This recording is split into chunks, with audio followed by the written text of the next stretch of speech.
où en sont les petits arbustes que j'ai repiqués et qui sont en fait des Lonicera. Ça fait partie de la famille du chèvrefeuille. J'ai découvert ça en fait parce que le Lonicera, il y en a tout plein de sortes. Je ne sais pas si celui-ci sera odorant comme ceux qu'on voit sur les bords de route, mais nous verrons. Alors, l'expérience de ce repiquage, je regarde l'état du feuillage ici, ici et ici. Et je ne sais pas si vous voyez la différence, mais c'est flagrant. Ça veut dire que ces deux pots qui sont pas très hauts, en fait, ne donnent pas un feuillage aussi vert que celui-ci, avec un pot qui est beaucoup plus haut. Donc ce que je vais faire, je vais les repiquer dans du beaucoup plus haut, parce que j'ai l'impression comme ça, ils ont la place d'aller chercher, enfin de raciner en fait. Et voilà, les petits Lonicera dans un pot beaucoup plus haut. Donc on va voir ce que ça donne. Je vais pas les mettre trop au soleil non plus. Apparemment, je sais pas, peut-être que l'autre est plus à l'ombre aussi. J'observe et puis j'ai une petite découverte pour nous. Magnifique, voilà. Je vais le libérer bien sûr. Donc nous sommes dans la parcelle devant le chalet. Les premières tomates apparaissent ici. Voilà.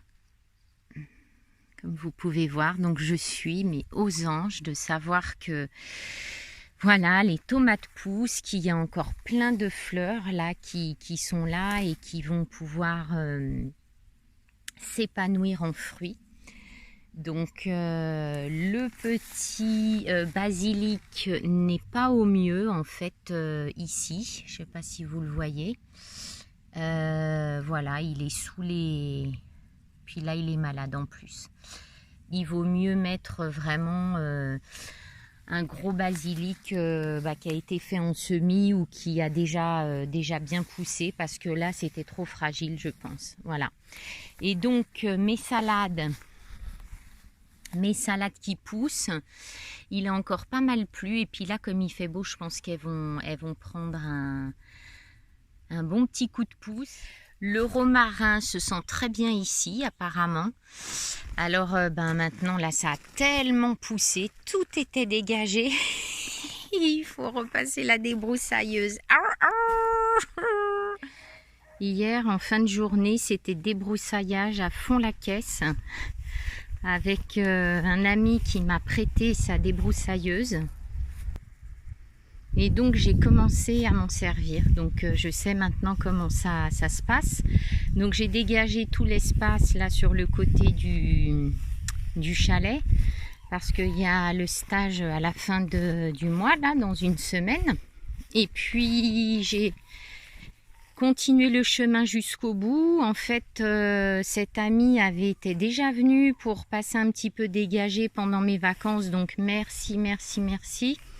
Et puis voilà, donc il y a des petits chemins qui mènent au chalet, ici qui mènent vers le fond.